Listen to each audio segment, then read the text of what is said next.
Вітаю на моєму каналі! Ділюся рецептом дуже смачного та простого у виконанні медовика. Інгредієнти на екрані та в описі під відео. Мед, цукор та вершкове масло відправляю на плиту на маленькому вогні до розчинення. Далі додаю соду і перемішую. Маса відразу починає пінитися, тому треба постійно помішувати. Проварюю масу до злегка жовтого кольору. Знімаю з плити і далі перемішую до зникнення піни. Колір при цьому стає ще яскравішим. Залишаю до теплого стану.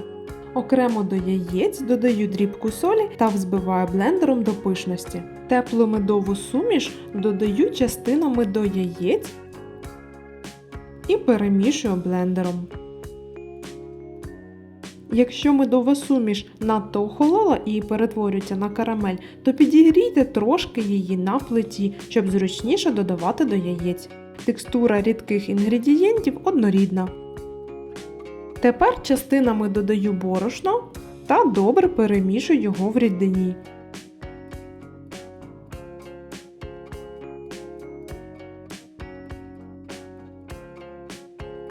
Виходить густе, однорідне та дуже карамельне тісто. На деко застелене пергаментом виливаю все тісто та розрівнюю його.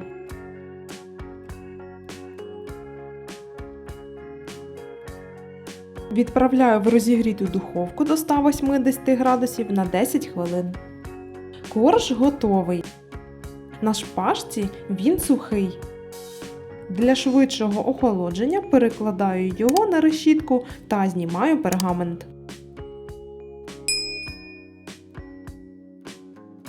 За допомогою лінійки намічаю розміри майбутніх коржів та відрізаю їх ножем. Товщина коржів в деяких місцях сягає до 2 см. Кожен корж ділю по товщині на половину. Всього виходить 8 коржів з гарною структурою всередині.